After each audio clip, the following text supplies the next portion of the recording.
Paisanas y paisanos, muy buenas tardes tengan todos ustedes. Hoy 4 de diciembre del 2020 llevamos a cabo un programa más, la segunda parte sobre la Revolución Mexicana. En la primera parte yo di a conocer cuáles fueron las causas que provocaron la indignación de muchos mexicanos, de pequeños propietarios, hacendados por cierto, pero no tan poderosos como los que protegía Porfirio Díaz.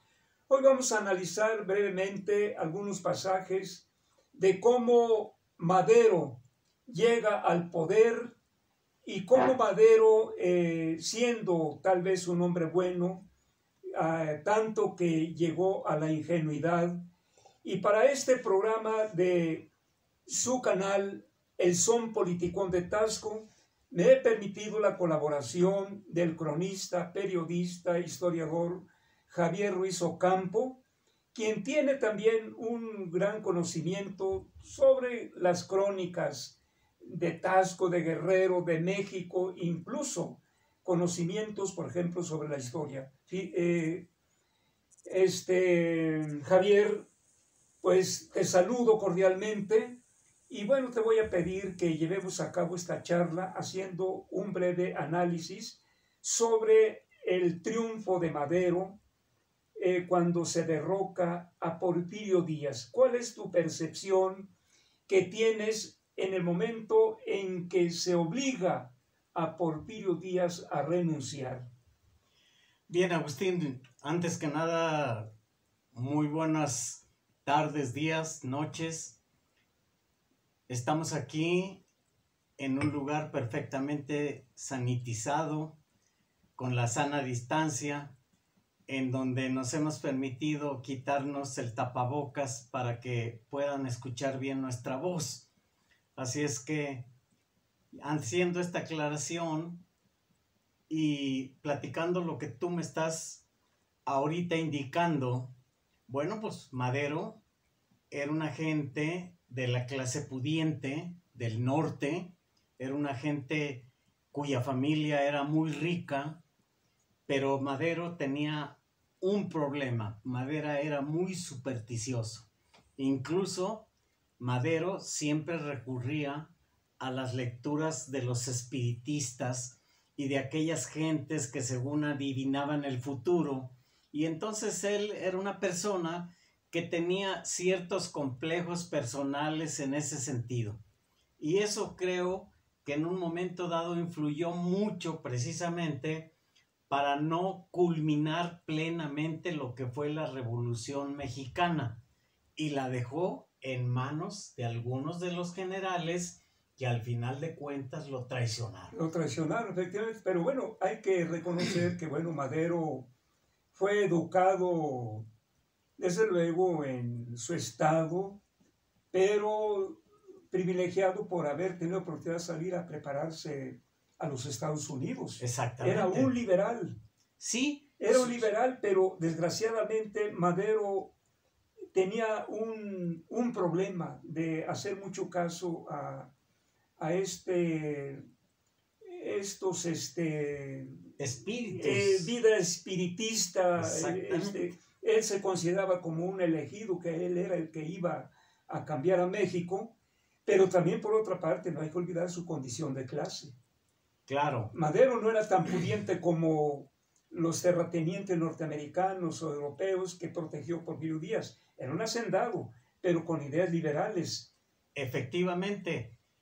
Madero, incluso, pues ahí está su libro, en donde verdaderamente es todo un diccionario de lo que debería ser un gobierno liberal, y precisamente por eso él aplicó muchas de las ideas y se enfrentó directamente a lo que ya en ese momento se consideraba como un dictador, que era Porfirio Díaz. Así es. Y indudablemente que todo ese conocimiento, esas teorías de aquellos liberales fueron las que influyeron realmente para que la Revolución Mexicana se diera en lo que ya era una dictadura en México. Él atacó a la dictadura, que basaba su poder de control político, de control policíaco, y él veía ahí los males.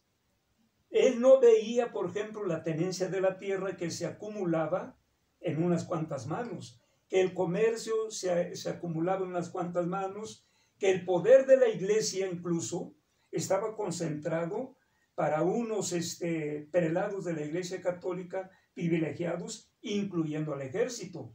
Madero no fue, tal vez por su condición de hacendado, no vio que el problema fundamental, las causas que estaban provocando la Revolución Mexicana de las clases medias abajo, era la tenencia de la tierra, que se concentraba en pocas manos. Por eso después entró en conflicto con Pascual Orozco, con los Flores Magón, con Villa y con Zapata. ¿No lo ves así de esta manera? Sí, efectivamente, ahí el que realmente marcaba la pauta en cuanto a la cuestión de la tenencia de la tierra era precisamente Zapata.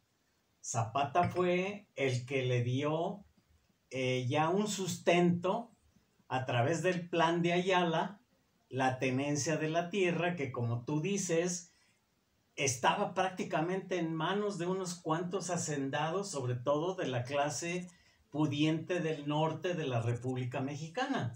Y entonces interviene Zapata, por un lado, en el norte interviene Villa, y bueno, dos personas que en un momento dado también tenían la idea de que cada quien tuviera la tierra que pudiera trabajar. Aunque también Madero lo contempla en el Plan de San Luis. Claro. Pero no era satisfactorio para los verdaderos revolucionarios. Pero ¿qué pasó con Madero? Él Porfirio Díaz firma su renuncia el 25 de mayo de 1911.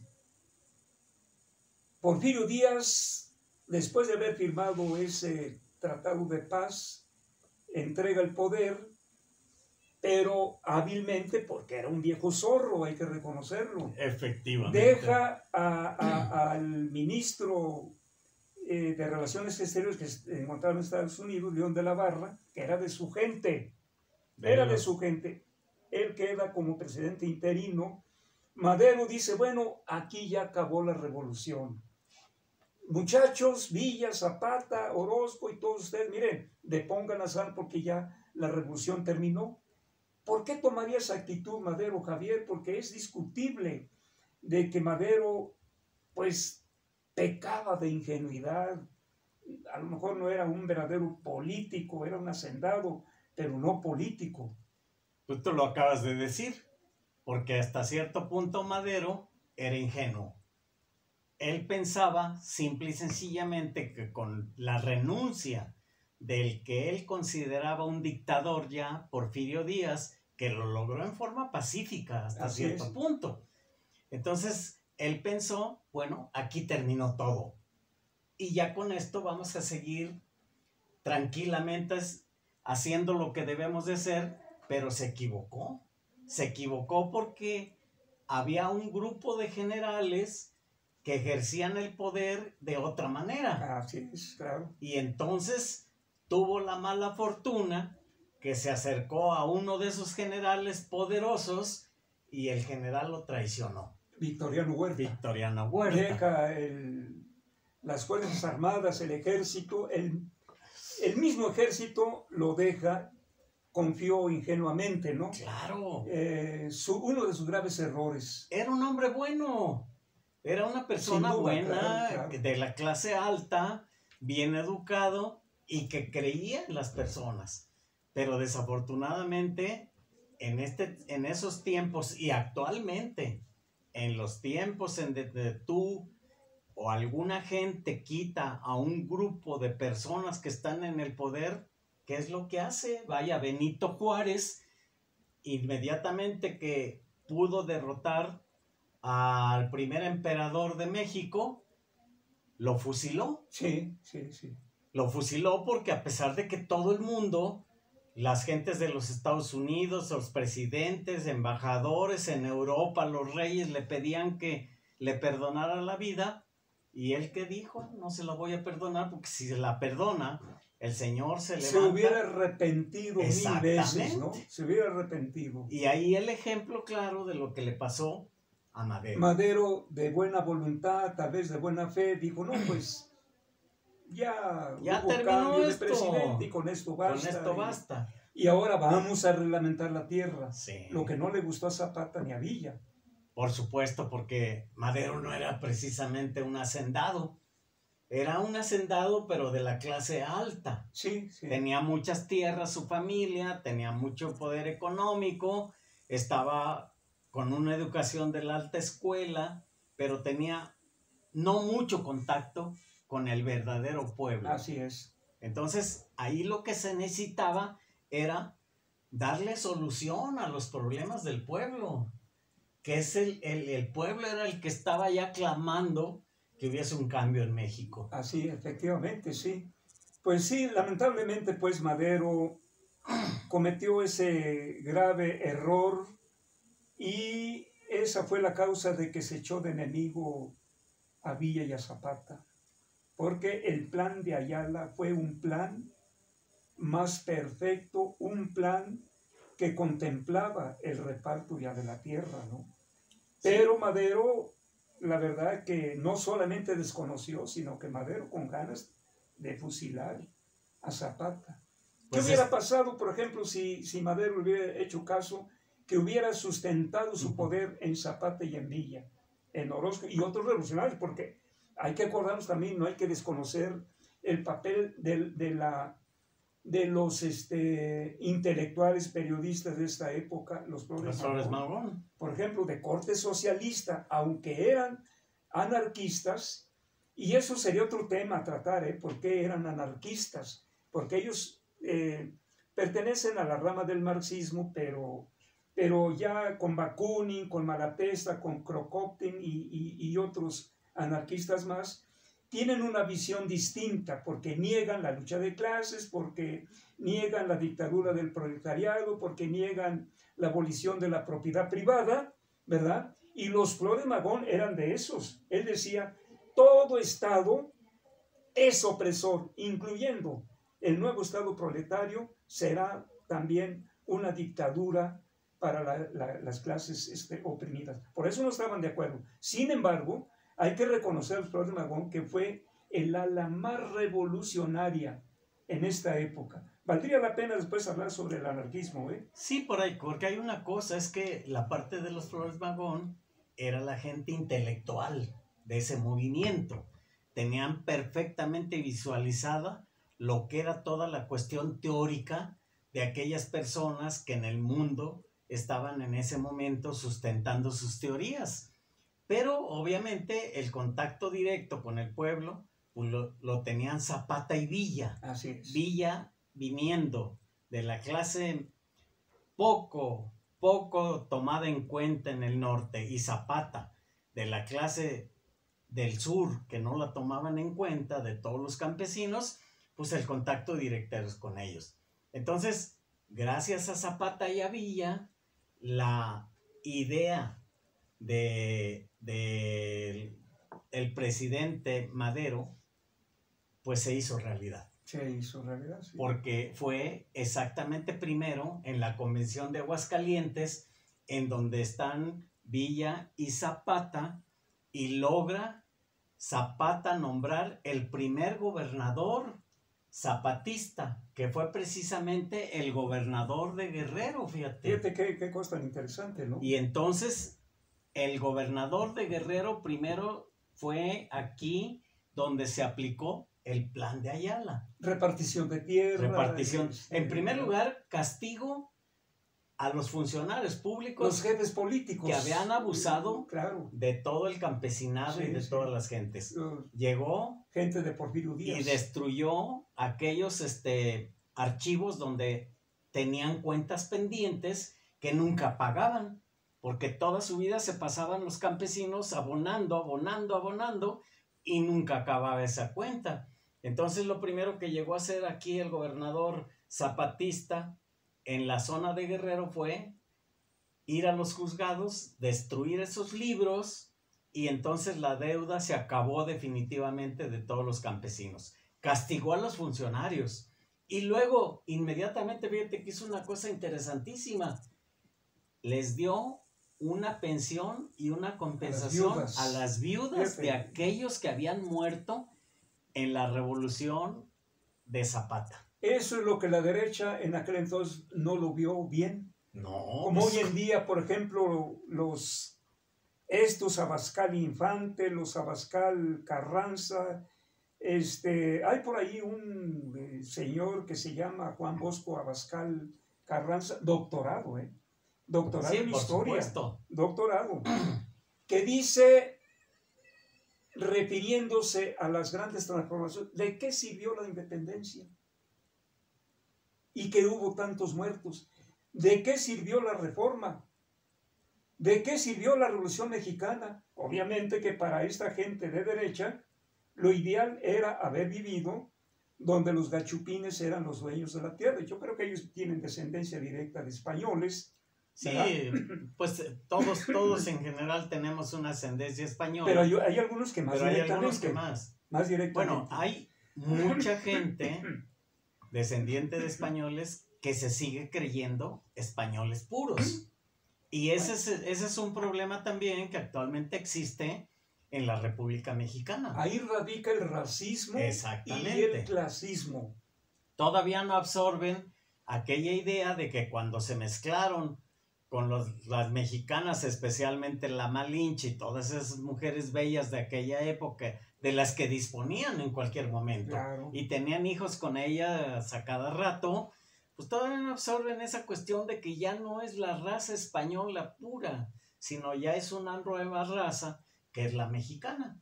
Y por eso ahora todavía hay cierto racismo y todavía hay mucha gente en México descendiente de españoles que se cree española. Sí, hay que leer y que bueno, todavía hay ese resentimiento, quizás esa cuestión de que les quitaron todos los tesoros, claro, de que ya no les dejan manejar las minas de oro, de plata, de todas las riquezas enormes que tienen en España, porque quien vaya a España y vea la catedral, digamos, de Toledo o cualquiera de las catedrales, va a ver que todo el oro y la riqueza de México está en primer lugar en esas catedrales. ¿Por qué? Porque el clero era el que en cierta forma gobernaba en esa época. Claro. Eso no le gustó a la derecha de la derecha, a estos cristeros y sinarquistas que le quitaron el poder a la iglesia. Juárez le quitó el poder al ejército y le quitó el poder a los terratenientes, ¿no? Ese fue el mayor pecado que cometieron desde la época de la independencia, la época de la reforma y la época de la Revolución Mexicana, haber derrocado a una dictadura, ¿no? Entonces, se me ocurre mencionar, por ejemplo, a José Vasconcelos con la raza cósmica, ¿verdad? Donde dice ya todas las razas ahora están mezcladas y hay una sola raza ya. La raza cósmica que va ahora a sobresalir. Es grato leer a José Vasconcelos, ¿no? Para que aquellos no sigan siendo clasistas y racistas, porque esa gente de derecha, esa es su característica, de sentirse puros, como los argentinos, ¿no? Sienten más europeos que los propios europeos. Aquí hay algunos que sienten más españoles. Yo me encontré en un viaje que hice precisamente a Europa, me encontré a unos argentinos que me dijo, qué lástima que hayas venido a Europa y no hayas ido a Argentina, porque Argentina es la ciudad europea más grande de América. Así es. Y se sentían perfectamente orgullosos y discriminadores, además. Pero bueno, ya hablaste de Vasconcelos y de aquella, se me viene a la mente aquella famosa frase de la universidad que dice, por mi raza, hablará el espíritu. Y esa es la cosa, es la conjunción de todo.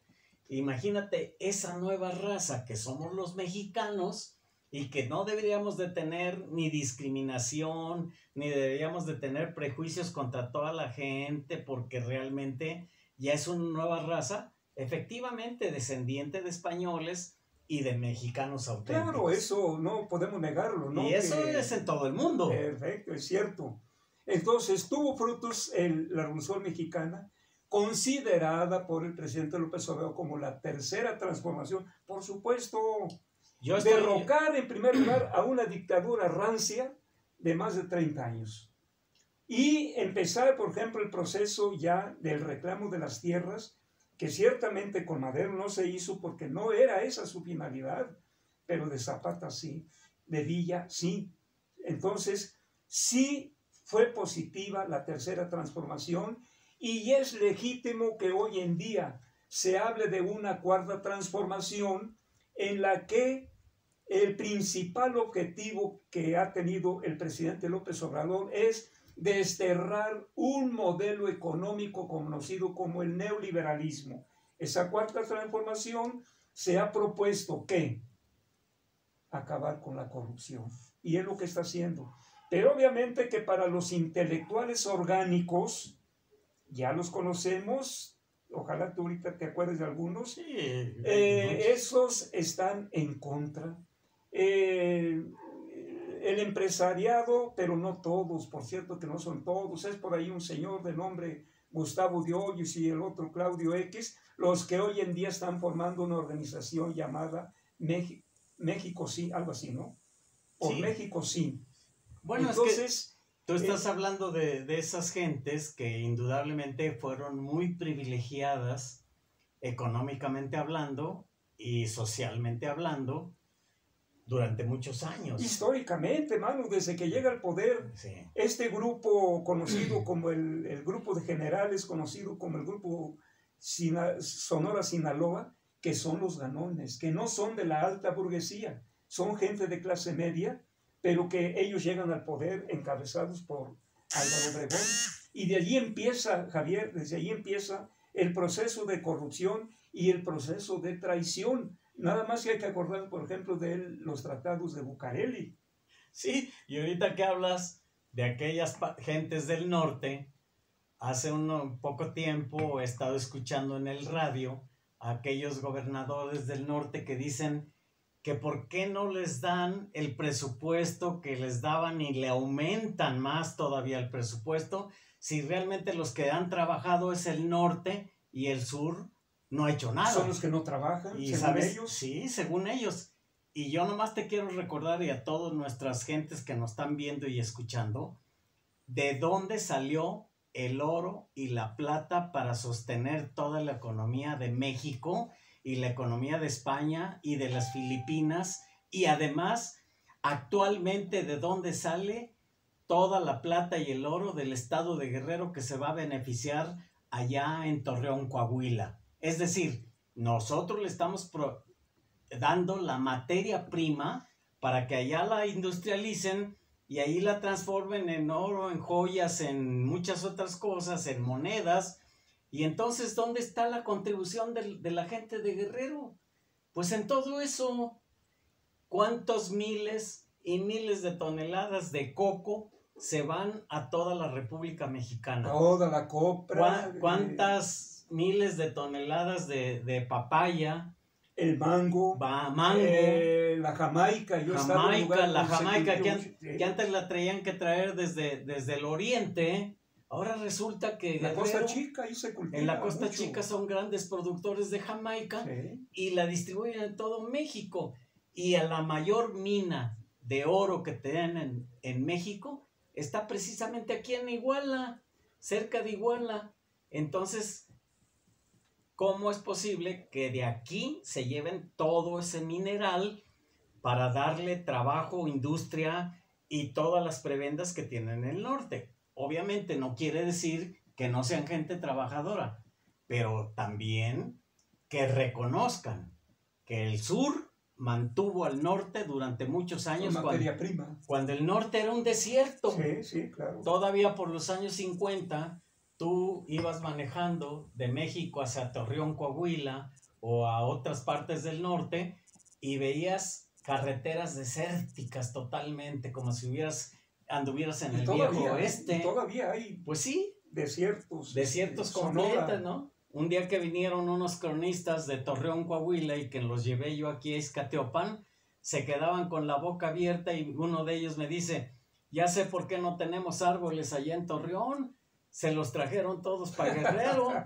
Y es la verdad, maderas, ¿cómo se llama? Mármol de aquí de Achilia y de Iztacalpan, Iztacalpan, de claro. toda esa zona, tú las ves industrializado en la zona de Puebla. Ha salido de aquí mucha materia Sale prima, ¿no? mucha cosa, oro, plata, piedras preciosas que han salido, ópalo, turquesas, etcétera, etcétera. Bueno, pues esa es la contribución de la zona sur a la industrialización de la zona norte. Proveedor de materia prima. Por eso ahora esos gobernadores de la zona norte no tienen la razón al decir que les den más presupuesto a ellos que a la gente del sur. No, porque debería de apoyar a la gente del sur para que produzca más materia prima. Claro, sí, pero ellos quieren para la compra del voto. Bueno. Quieren para la compra del voto que no se hagan los inocentes. Tú lo comentaste ahorita y la realidad es eso. ¿Para qué la quieren? Pues para las campañas políticas, ¿no? Obviamente no es lo mismo cuando estábamos exportando el petróleo que decía López Portillo, que estábamos administrando la abundancia. Pues los gobernadores aquí, incluso el de Guerrero, recibió tanto dinero que no sabía qué hacer. ¿Cómo no? Sí, se benefició, ¿no? Hizo hoteles, hizo una clínica y hizo otras cuestiones. Incluso aquí en Taxco se llegó a decir que tenía propiedades en Taxco, pero en Chilpancingo, por ejemplo, hizo toda la ciudad, todo el palacio de gobierno. Bueno, sí hizo algunas obras. Y luego también hizo una cosa, ese teatro magnífico que tienen, que es un elefante blanco. Desgraciadamente, no, como no lo hay tenemos ningún aquí, evento. centro de convenciones, ¿no? Un centro de convenciones aquí en Taxco que es un elefante blanco, y así una serie de hospitales que no tenían ningún equipo y que tenían que inaugurarlo y sacar el equipo de, por ejemplo, de allá de la montaña, sacaron el equipo para llevárselo a Chilpancingo, inaugurar el hospital en Chilpancingo. Esa es la parte que ahorita los gobernadores están peleando, que quieren más presupuesto precisamente para ese tipo de dispendios que yo pienso que no es justo que lo tengan ya los gobernadores. Que se limiten a hacer su trabajo, que realmente hagan que la clase media y la baja suba y que tenga un mejor nivel de vida, como debe de ser, porque todos los mexicanos se merecen tener un nivel de vida. Y por eso luchó quienes estábamos hablando, que fue prácticamente el padre de la Revolución Mexicana. Sí, claro, sin duda el apóstol. Pues, el apóstol, por eso le llaman el apóstol de la Revolución Mexicana. Fíjate que una cosa muy curiosa en esta época, las mujeres, el papel tan importante que se enfrentan las mujeres, las coronelas, las soldaderas, porque todas eran soldaderas, aunque desempeñaban diferentes funciones, como el caso de las Adelitas. Aquí me encontré, por ejemplo, con esta Valentina Adela Velarde Pérez, que fue la inspiradora del corrido de la Adelita. Pues aquí me encontré también con Valentina Ramírez Ávila, el símbolo de las mujeres revolucionarias que participaron en aquella época, ¿no? Y hoy en día, fíjate una cosa curiosa, nosotros hemos visitado, bueno, yo conozco diferentes partes de aquí del municipio, en donde las reuniones son principalmente asistentes, las mujeres. Fíjate que tienen ese espíritu, no solamente de participación, sino de querer, de intuir, de sentir, por ejemplo, la necesidad de un cambio. ¿Hasta dónde llega el racismo y el clasismo de estos señores de derecha? Entre empresarios, intelectuales orgánicos, entre los neoliberales, de decir, ¿saben qué? Ese dinero que le están dando a los pobres, ese dinero lo deberían de canalizar hacia nosotros, hacia los empresarios. Quedaron mal acostumbrados, Más, un ejemplo vamos a poner aquí, el caso del Fobaproa. Obligaron a Zedillo para que les repartiera ese dinero, que fueron algo así como 550,000 millones de pesos, que para que hubiera crecimiento. Y el crecimiento desde Porfirio Díaz, pasando por el periodo neoliberal, sí hubo crecimiento, pero ¿a quién favorecía principalmente el crecimiento económico? Pues ese grupo de empresarios, ese grupo de empresarios, mientras de que para la gente pobre se mal distribuían los apoyos sociales, se mal distribuían. Había familias, una familia que hasta 5 miembros de la familia recibían esos beneficios. Hoy no, hoy dice, bueno, será 1 o 2 por cada familia, para que esté bien distribuido. Porque ahora la gente, pues nos damos cuenta de que hoy, sí es cierto que no hay crecimiento, pero hay bienestar. Y hay bienestar en los que fuimos asalariados, en la gente de mayor de 68 años, en estudiantes, en discapacitados, en esa gente que hoy recibe, y gracias a eso han aumentado su poder adquisitivo, y por eso vemos, por ejemplo, los mercados. Tú acabas de ir a la Ciudad de México, aquí en Taxco incluso, la gente va al mercado y encontramos frutas, verduras, y encontramos toda una serie de productos, pero además hay poder adquisitivo, ¿eh? Pero eso es lo que no le gusta a la clase privilegiada que gozó de tantos privilegios, de no pagar impuestos, porque los de Frena ahora dicen, es que el dinero de nosotros, de los impuestos que pagamos, se lo están dando a los huevones pobres, porque nosotros pagamos, pero si no pagaban impuestos. Bueno, oye, pues, ¿cómo es eso? Tú lo acabas de comentar. Escuchamos muy constantemente de que México se va a acabar, de que México se va a convertir en un lugar como Venezuela, que ha tenido problemas graves. Yo simple y sencillamente les digo a todos los que nos están viendo y a todos los que nos escuchan, vayan al mercado Tetitlán y vean que encuentran frutas, verduras, encuentran carne, encuentran todo. Y si viajan a cualquier parte de la República, los mercados están repletos. Si van al Centro Histórico de México, los vendedores ambulantes están vendiendo comidas, tacos y todo, y además toda clase de mercancía en el Zócalo, claro, sin guardar la sana distancia. Ese es un problema. Pero ¿qué quiere decir? Que no es cierto que México se está acabando ni se va a acabar. No se lo acabaron los españoles en 400 años de explotarlo.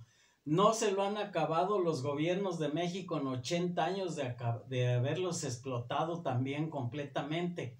Y si alguien conoce la República Mexicana, que vaya o que piense en Puebla, en Toluca, en cualquiera de las ciudades o los pueblos en donde puede conseguir la comida que quiera en el momento que quiera. Así es. El día que creo que observemos que tú vas al mercado y que no hay nada que te vendan, en ese momento sí hay que pensar seriamente que estamos cambiando un régimen autoritario o que a lo mejor estamos llegando a una situación grave para el pueblo. Pero mientras la gente aquí de Taxco vaya a Tetitlán, al mercado Tetitlán, y encuentre toda la comida y le falte dinero para gastar, bueno, pues ¿qué quiere decir? En primer lugar, que tiene que trabajar más para ganar más dinero y comprar más comida. Y además de eso, ¿qué quiere decir también? Que ahora hay mucha gente que, por ejemplo, un estudiante que ahora recibe hasta 3,000 pesos de una pensión por estudiar, pues yo creo que, Agustín, tú hubieras querido una pensión no de 3,000. Claro. Hubieras querido una pensión de 500 pesos, de 100. Yo nunca tuve beca. Yo cuando iba yo a la primaria Niño Artillero, a la secundaria Vicente Guerrero, pues nunca tuve una beca, ¿no? Nunca tuve un apoyo de ninguna cosa. Yo me tuve que poner a trabajar a la edad de 9 años y me imagino que tú también. Igual, Manuel, ahorita en los talleres. ¿Qué es lo que pasó? Que ahora el estudiante tiene un apoyo, entonces quiere decir que tiene la facilidad de estudiar, y qué bueno que lo financien y que no financien una gente que ya fue a la Universidad de Harvard o a otra universidad de Tulane o a las universidades de Europa o de otras partes del mundo, y que pueden darse el lujo de pagar millones de pesos por su estudio. No, ahora que simple y sencillamente un estudiante de un campesino pues le den un apoyo para que el señor se ponga a trabajar, el joven, y entonces no sufra lo que tú y yo sufrimos. Así es. Mira, lo que irrita tanto a la clase en el poder económico, a los neoliberales que por allá andan calladitos, lo que le molesta mucho al sector empresarial, que no son todos, no son todos los empresarios inconformes. No estamos generalizando. No. Por fortuna. Y también son buenos. Por fortuna hay empresarios que han cumplido por ley el pago correspondiente de sus impuestos. Principales reformas y leyes aprobadas por los legisladores han sido las del combate a la corrupción. En primer lugar, la cuarta transformación se propone erradicar la corrupción. La ley de austeridad republicana que se ahorró el gobierno de López Obrador, más de 1 billón. Fíjate, más de 1 billón de pesos. La de extinción de dominio. Hay gente que espanta, no, maestro, es que ya nos van a quitar nuestras casas. Aquellos que tengan 3 casas se las van a quitar. Digo, bueno, andan diciendo algunos esto, que incluso ni casa tienen. Y andan asustados que le van a quitar su casa. Fíjate nada más. La ley de extinción de dominio, para recuperar y devolver al pueblo lo robado, que se ha estado llevando a cabo. La reforma al artículo 28 de la Constitución para prohibir la devolución de impuestos. Oye, ¿esto será injusto? Hombre, lo injusto es que todavía el gobierno tenga que devolver los impuestos a los grandes empresarios. La clasificación del robo de combustibles, la evasión fiscal y el fraude electoral como delitos graves. La eliminación del fuero presidencial para que pueda ser juzgado en función por cualquier delito. Hoy ya está aprobado, Esto es la eliminación del fuero. La revocación de mandato, que se va a llevar a cabo ¿qué será? ¿En 1 año? ¿En 2 años? Sí. La consulta popular, esto lo que les encabrita a los que estuvieron con presidentes, que las consultas, oye, pues, ¿quién nombra a los gobernantes? Sí, es el pueblo, ¿no? Aquí lo que tú me estás diciendo de esto es lo siguiente, en otras palabras. En primer lugar, que en un principio se acusó al actual gobierno de ser un dictador y que nos iba a conducir a un país como Venezuela, como Cuba, como otros lados. Quien haya conocido Venezuela y Cuba, sobre todo Cuba, es una cosa totalmente diferente a como la platican la gente. Es, hasta cierto punto, si no un paraíso, por lo menos es un lugar justo, en donde come el más pobre y come el más rico lo mismo. Si hay carne, comen todos carne. Si hay solamente sopa, comen todos sopa. Pero eso ha terminado precisamente con la pobreza extrema. Los estudiantes, el mínimo a la edad de 20 años, te habla 4 idiomas, es estudiante universitario, quiere decir que tiene un desarrollo mental muy grande. Bueno, ¿qué es lo que pasó en México? Que simple y sencillamente dijeron, nos van a convertir en un Cuba, en un Venezuela. Pero Venezuela es riquísima en recursos naturales. Tanto petróleo aquí que es tiene. El imperialismo el que ha impuesto esas leyes como lo hizo en Cuba. Oye, tiene las mayores riquezas, creo que en litio.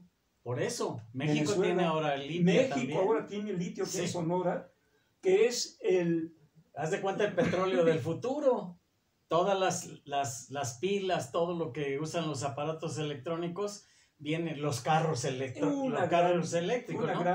Bueno, volviendo a lo mismo que se ha difundido, bueno, querían que se aplicara la ley. ¿Qué fue lo que hizo el presidente? Primero lograr que se aprobaran todas estas leyes que acabas de mencionar. Reformas, claro.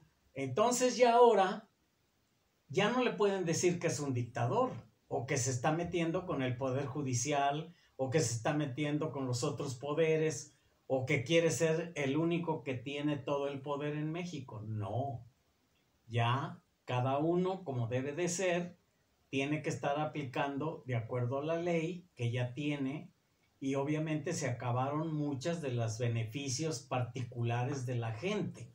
Pero ¿qué es lo que está pasando y qué es lo que va a pasar de hoy en adelante? Y entonces sí, de hoy en adelante tenemos que vigilar que efectivamente el presidente de la República aplique esas leyes, porque ya tiene la ley en la mano para meter a los delincuentes, a los que se roban el petróleo, a los que andan ahí haciendo destrozos en el centro histórico, es un delito que grave. andan rompiendo las esculturas de México, en fin, el que se roba el petróleo, el que se roba la gasolina, el que desvía fondos de los políticos, el que reparte dinero para comprar el voto. Todo eso ya tiene una legislación. Bueno, continúo. La nueva ley laboral, ¿cuánto ha incrementado el salario mínimo de los trabajadores? Más del 30%. Y están ahorita por eliminar los outsourcing, que son una forma de que los hombres más ricos evaden los impuestos. Eso lo que no les gusta. La nueva ley laboral que garantiza el voto libre, secreto y directo de los sindicatos, la ley de salud para garantizar a todos los mexicanos la atención médica y los medicamentos gratuitos, que ya va a haber contratos, me parece que con China, me parece que con China. La cancelación de la mal llamada reforma educativa. Vicente Fox quitó de los planes y programas de estudio la historia, el civismo y la filosofía, porque la filosofía es la ciencia que te enseña al educando a reflexionar el mundo, en reflexionar la sociedad, en reflexionar la aplicación de la ciencia. Y la educación neoliberal no quiere entes pensantes, quieren robots preparados, sí, efectivamente, pero para ir a servir a los intereses de la gran iniciativa privada. Bueno, aquí también decía Lel, además, dice López, una reforma para elevar a rango constitucional el derecho de las pensiones. Está amarrando esas reformas para que ya no haya manera de echarlas abajo. Si por desgracia llegara a suceder algo similar a Bolivia, ya están amarradas estas leyes contempladas en la Constitución. Las pensiones de adultos mayores y personas con discapacidad, las becas de estudiantes pobres en todos los niveles de escolaridad. En los hechos, pues, esas modificaciones configuran una nueva Constitución que refleja las demandas y voluntad del pueblo, que decidió emprender la cuarta transformación de la vida pública del país de manera legal, democrática y pacífica. Obviamente que esto es populismo. Es populismo.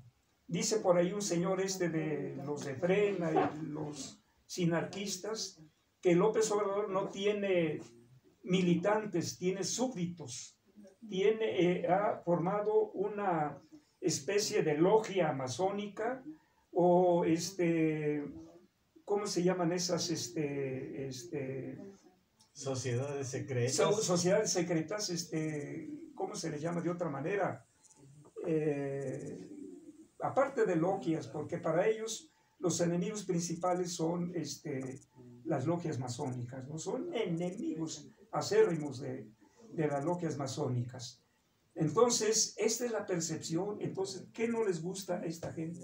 Que hoy López Obrador vaya los apoyos a la gente más menesterosa, a la gente más necesitada. Yo sí creo que independientemente de toda esa situación, es necesario ya que le toque algo de lo que se merece el pueblo.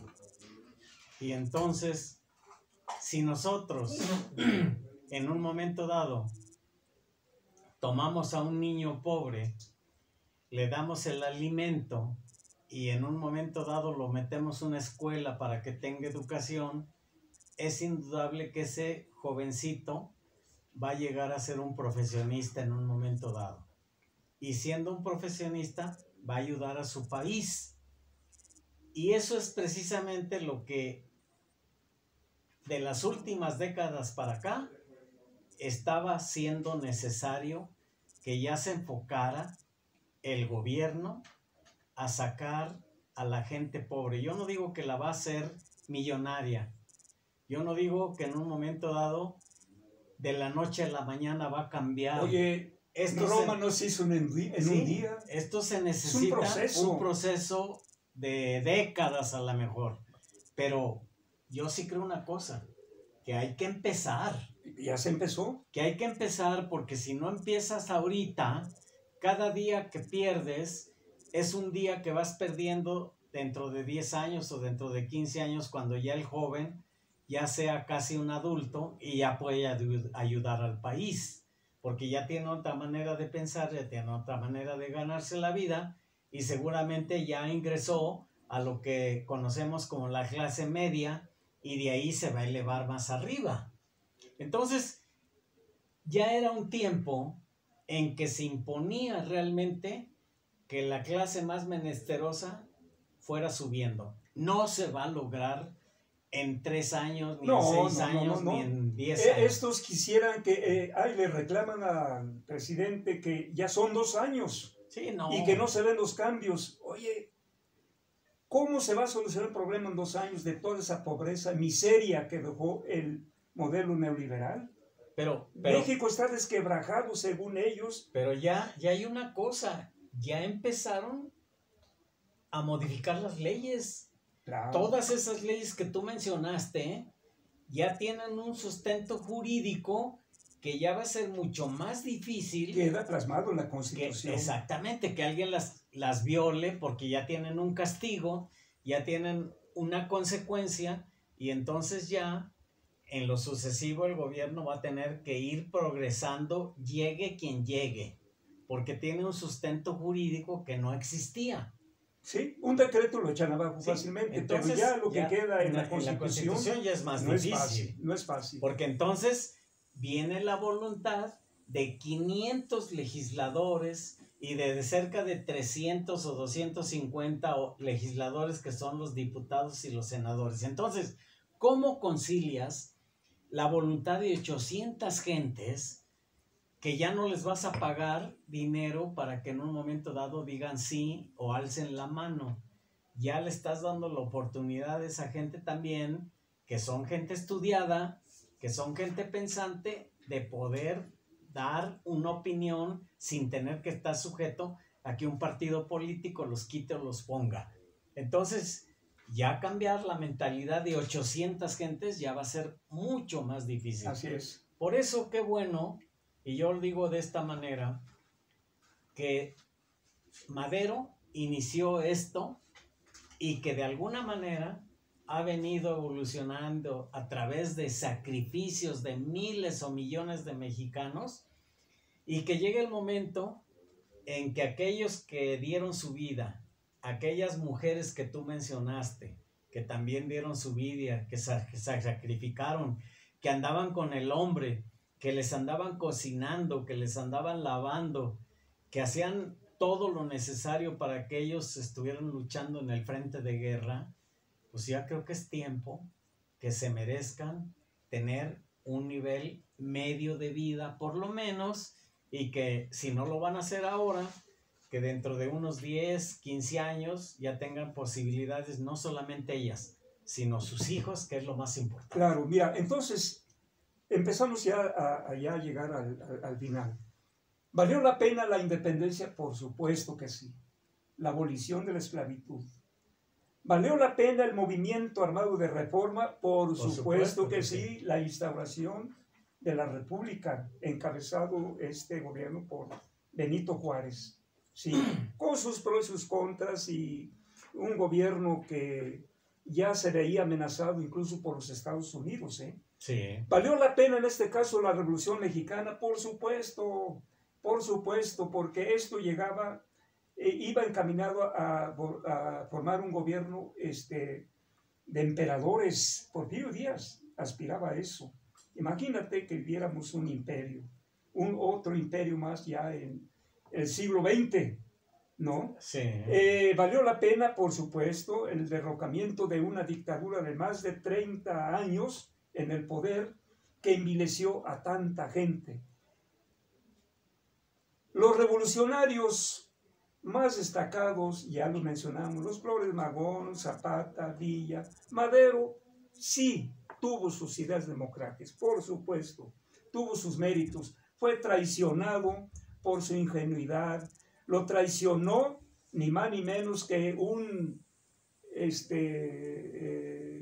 sanguinario general en complicidad con el embajador de aquella época, que me parece que era Henry Lyon Wilson, un metiche, y por eso debemos de ver de que el imperio es el imperio, y el imperio siempre ha metido las manos, no solamente en México, sino en América Latina, y que hoy en día debemos de buscar cierta manera de respeto mutuo entre México y los Estados Unidos. A mí no me entusiasmó mucho que no, que va a ganar Biden, aquí la derecha pidiendo el voto para Biden, pero si los dos son iguales, uno peor desde luego porque era de los hombres más ricos del mundo, pero Biden no sé qué, no es una perita en dulce, una palomita blanca, intervencionista también en otros países, con gobiernos de Bush, con gobiernos de Clinton, así que esa amenaza se ha tenido desde que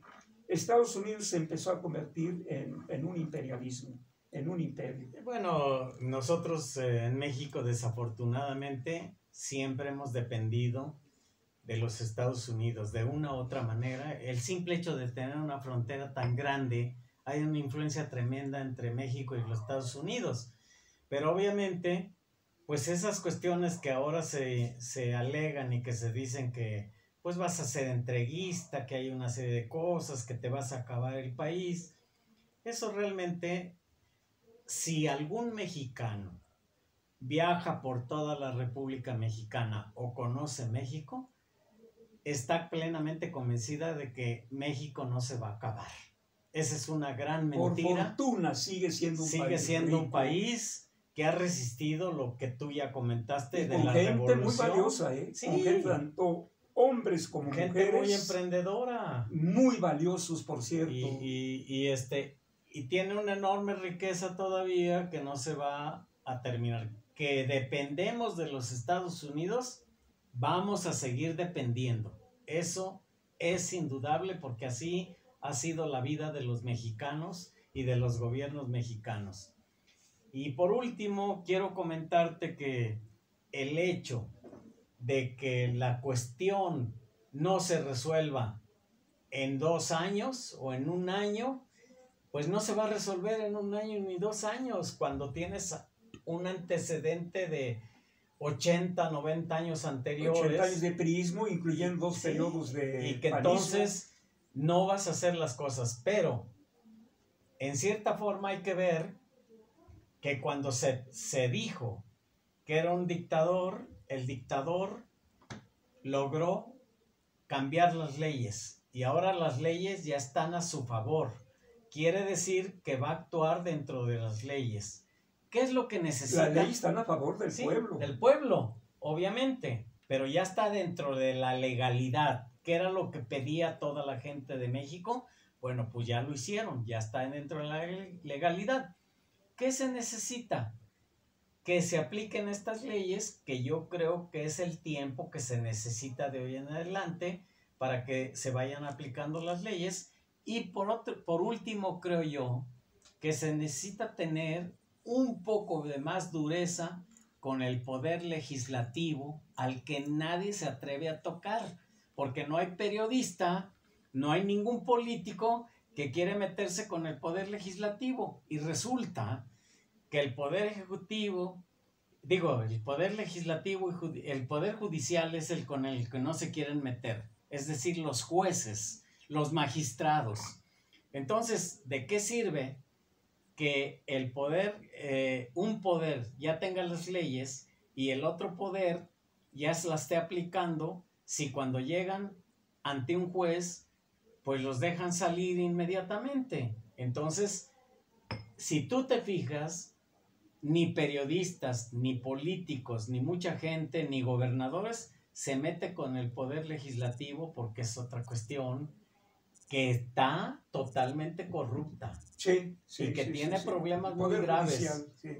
Ahora, creo yo que lo más que falta ahorita es meterle la mano al poder legislativo. Y si no lo quieren creer, aquí en Taxco, que vayan al juzgado de Taxco y que vean cómo les presentan a algún pequeño ladrón, a un criminal, y el criminal saca una cantidad de dinero Al y otro al día lo ratito dejan salir. está saliendo y lo ves en el Zócalo dándose la vuelta. Y así está sucediendo en todo México. Entonces, ya dos poderes están perfectamente alineadas. Falta el otro El poder. Poder Judicial. Bueno, Y entonces ya sería una aplicación total de la ley. es todo un proceso y en este caso el pueblo tiene la última palabra. Vamos a pedir el apoyo del pueblo y el pueblo hoy en día es el que sostiene. Aquellos que dicen que ya tienen millones y millones, sueñan. El pueblo sigue estando con López Obrador. Están las encuestas. Sí, eso ahorita todavía no hay una falla grave, no hay una pérdida de confianza total.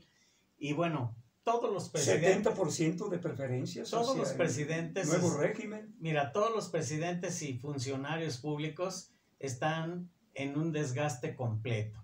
Yo recuerdo perfectamente un día que le dije a Ruiz Massieu, le pregunté, señor, era en ese momento diputado, pero señor diputado Ruiz Massieu, ¿usted estaría de acuerdo, pues usted sería gobernador de Guerrero? Y dice, no, yo no sería gobernador de Guerrero, porque ser gobernador de Guerrero es muy desgastante. Yo sería presidente de la República. Y tiene razón, tenía razón, porque en un momento dado, ese desgaste tan fuerte que sufren los políticos, pues a veces se lo aplican al pueblo. Y eso ha pasado en México. Entonces es necesario que se alinee el poder ejecutivo con el poder legislativo y el poder judicial. Sí. Y una vez que haya ese conjunto, pero sí, son independientes entre los tres, porque no pueden sí, ser por eso totalmente lo dije muy claro, separados. que se alineen, no dije que se subordinen. Ajá. Se alineen, y en el momento que los tres estén en una sola línea, caminando en un solo sentido, entonces las cosas sí van a cambiar bien. Perfecto. Javier, pues mira, hemos llegado al punto final de esta charla, un programa más en su canal El Son Politicón de Taxco, y esperamos, bueno, las opiniones de la gente que nos haya visto hoy, la gente que va a ver posteriormente estos breves análisis, y bueno, nos veremos en otro programa del Son Politicón de Taxco. Muy buenas tardes tengan todos ustedes. Javier, gracias. Sí, solamente quiero que nos recibiste aquí en tu estudio, que es muy agradable ver estos cuadros, estas pinturas, y muchas gracias. Hombre, Agustín, bienvenido siempre, y nada más quiero terminar esto diciendo que cuando uno habla de política, siempre hay ese apasionamiento, y a veces uno dice cosas muy apasionadamente. Una disculpa, pero realmente esto trata de ser una cosa lo más imparcial que sea, y bueno, pues como ciudadanos tenemos el derecho de opinar de la forma en que nosotros pensamos que las cosas están sucediendo. Así es que con las disculpas les doy las buenas tardes, y Agustín, te agradezco esta plática que hemos tenido como otras ocasiones. Muchas gracias, Javier, y buenas tardes, paisanos y paisanas.